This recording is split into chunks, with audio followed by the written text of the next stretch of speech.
Continuamos hoy estudiando el capítulo 17 de este libro de los Hechos que comenzamos en nuestro programa anterior. Y decíamos que tenemos aquí la continuación del segundo viaje misionero del apóstol Pablo.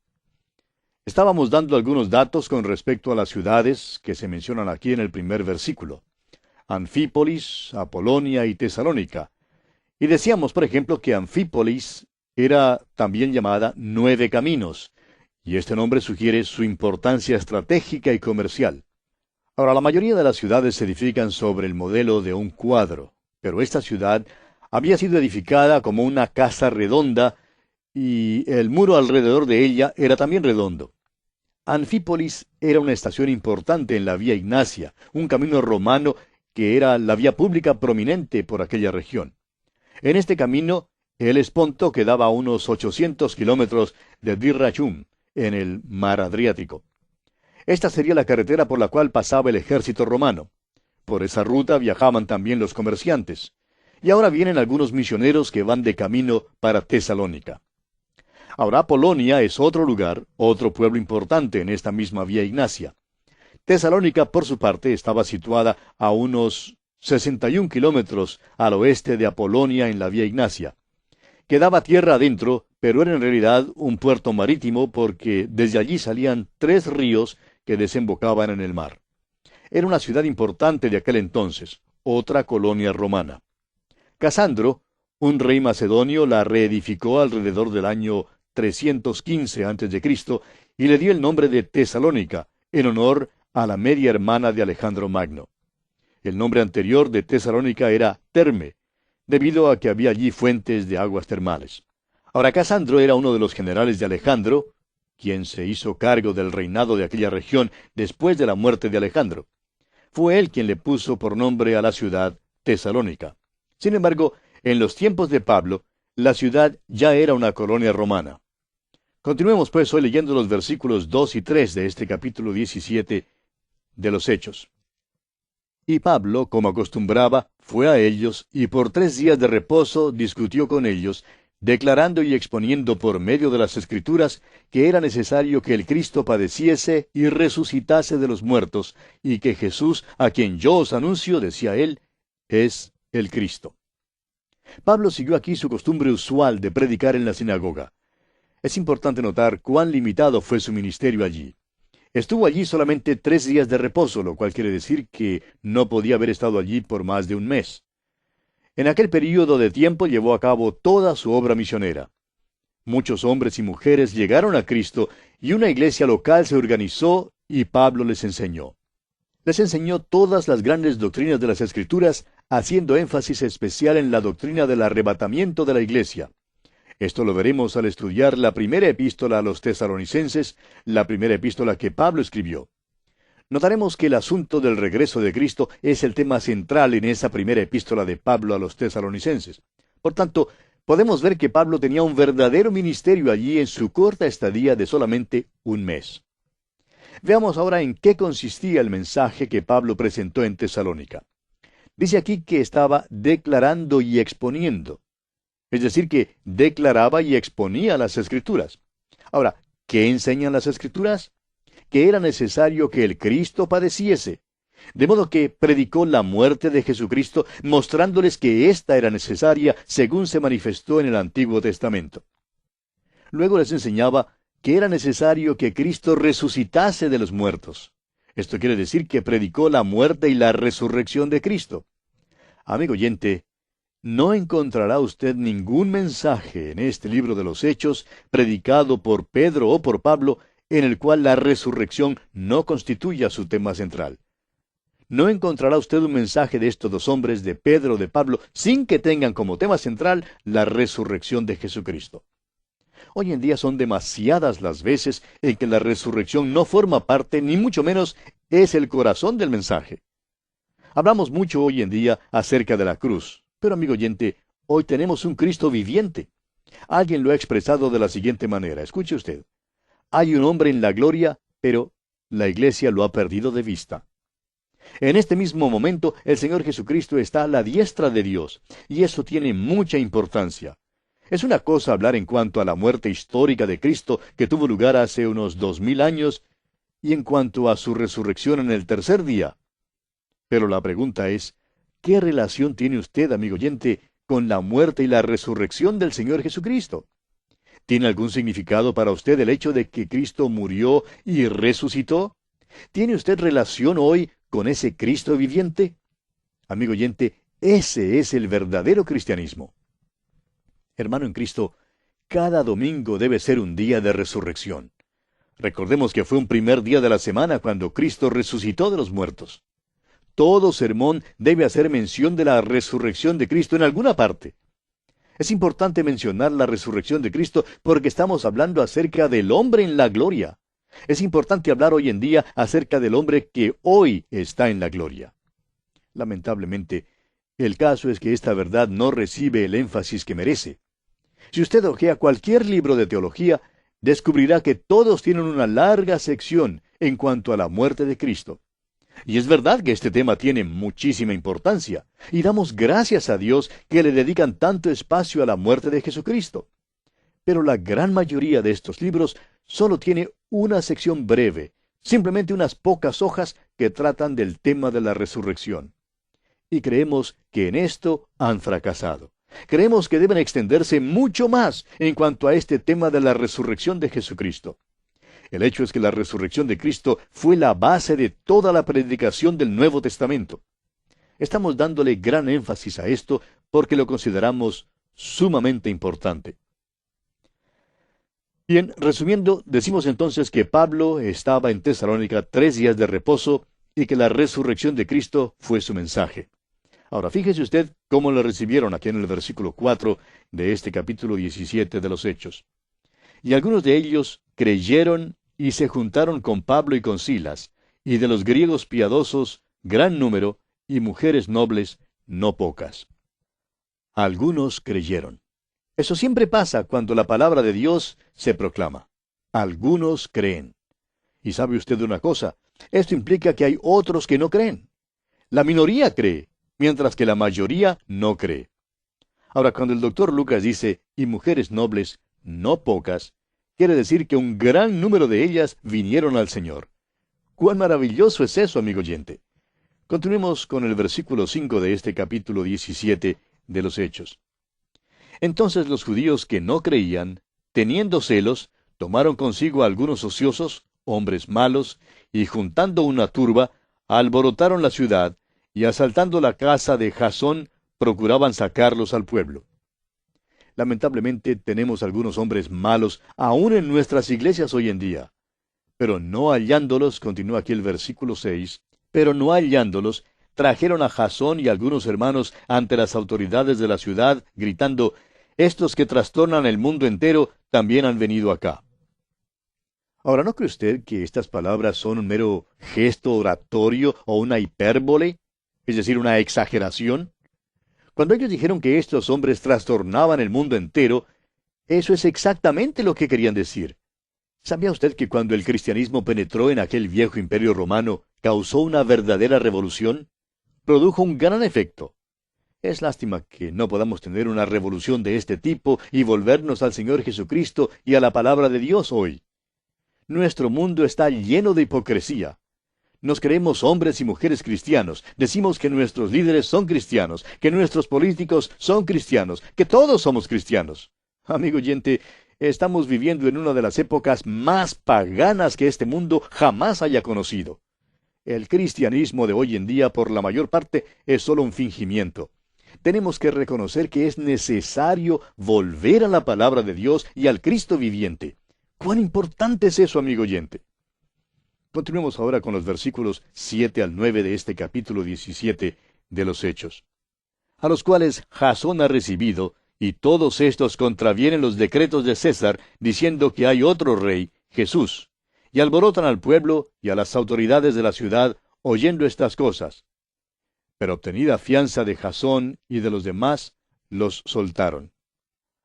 Ahora recuerde que esta ciudad era una colonia romana, rendía homenaje a César. Y vemos que una vez que reciben una fianza de Jasón y de los demás, les dejan irse. Continuemos ahora con el versículo 10, y de aquí en adelante tenemos ahora el ministerio de Pablo en Berea. Leamos el versículo 10 de este capítulo 17 de los Hechos.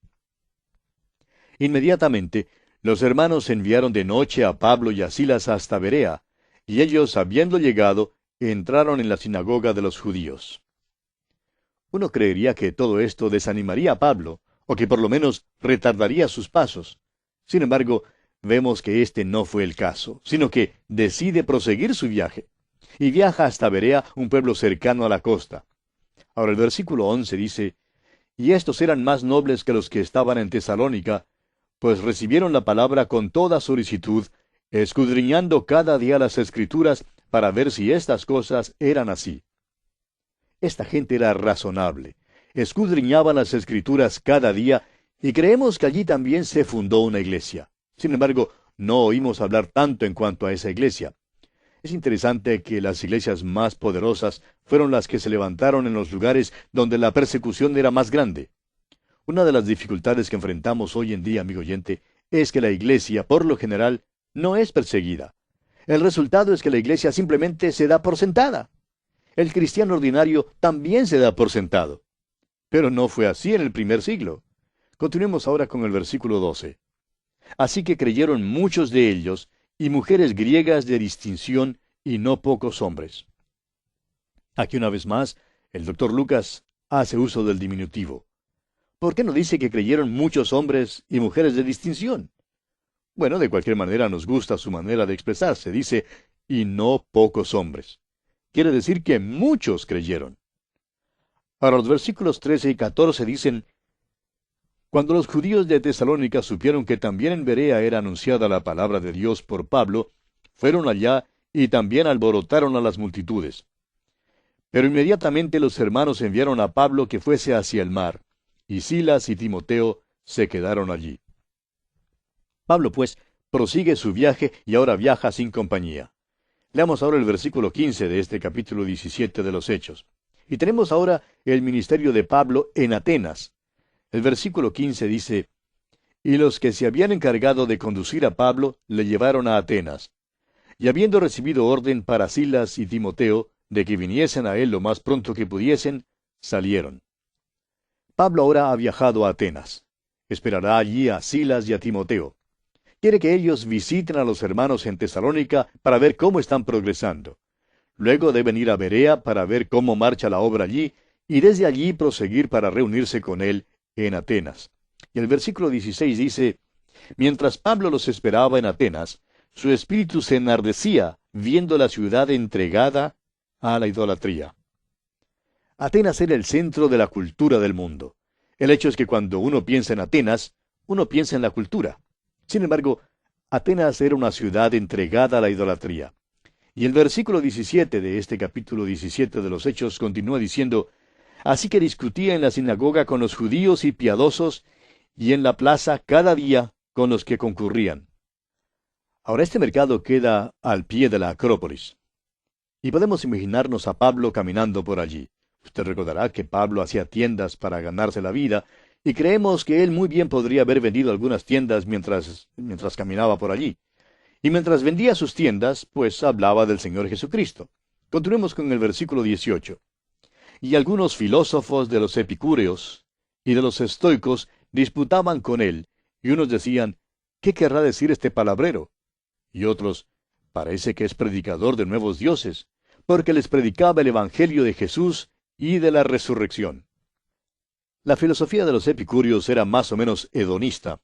Los estoicos, en cambio, era un grupo que creía en la circunspección y la moderación.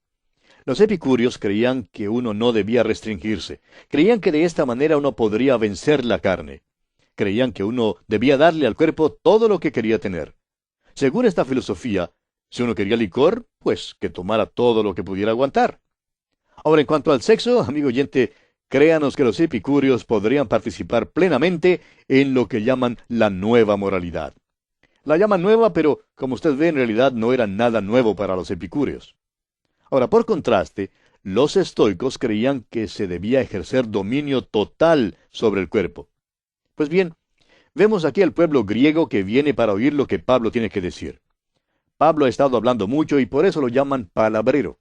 Ahora, su tema es algo nuevo para ellos. Consideran el nombre de Jesús y la idea de la resurrección como nuevos dioses. Hay muchos hoy en día que dicen que Pablo tomó muchas de sus ideas del platonismo. Dicen que Pablo en realidad no creía en la resurrección corporal, sino en la idea platónica de una resurrección espiritual, según la cual el pensamiento y las obras de un individuo afectan la sociedad y que esta influencia que prosigue es la vida después de la muerte. Uno todavía escucha esta clase de cosas hoy en día. El liberalismo teológico, amigo oyente, no es nada nuevo. No es sino un resurgimiento de aquella vieja filosofía griega.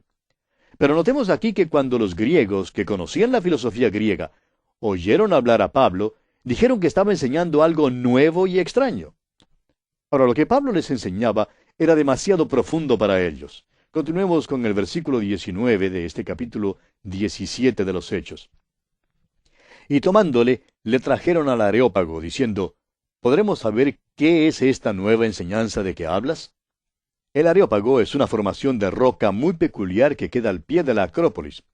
Allí en la parte alta de la Acrópolis estaba el Partenón y los otros edificios que tenían relación con aquel gran centro religioso y cultural griego.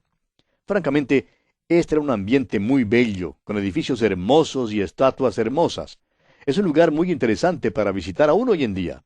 Sin embargo, debemos recordar que a pesar de su belleza, toda la ciudad estaba entregada a la idolatría.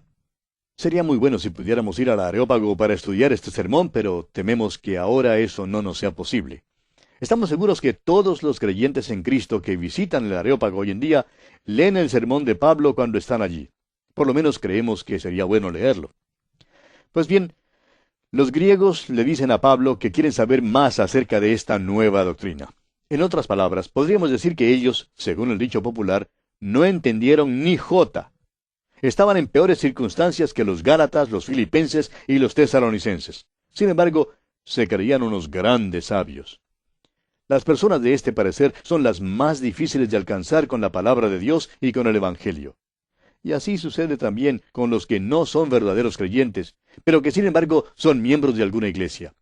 Creen que el Evangelio es algo bueno para el hombre que se halla en la parte más baja de la ciudad. Creen que sus amigos son los que deben escuchar las enseñanzas de la palabra de Dios. Algunos miembros de iglesias pueden ser muy malos y pecaminosos. Sin embargo, nunca se dan cuenta del hecho de que ellos mismos necesitan el Evangelio. Parece que no se dan cuenta que en verdad necesitan un Salvador, no solo para salvarles del pecado, sino también para salvarles en su vivir diario, a fin de que sus vidas valgan algo para Dios. Continúan ahora los atenienses hablando aquí con Pablo, y le dicen en los versículos 20 y 21, «Pues traes a nuestros oídos cosas extrañas. Queremos pues saber qué quiere decir eso, porque todos los atenienses y los extranjeros residentes allí en ninguna otra cosa se interesaban sino en decir o en oír algo nuevo». Creemos que esta gente que estaba en Atenas era bastante ociosa. No trabajaban, no hacían nada, simplemente hablaban. Hablaban de las nuevas teorías y de las nuevas ideas.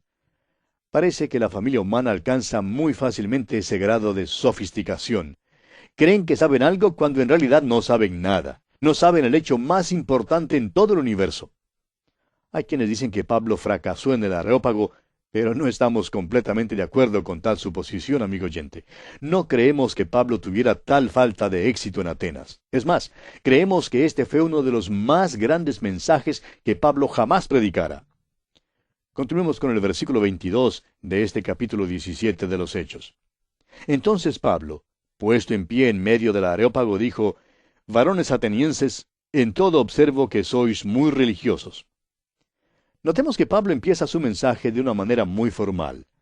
Varones atenienses, les dice. Esta es una forma formal de hablar.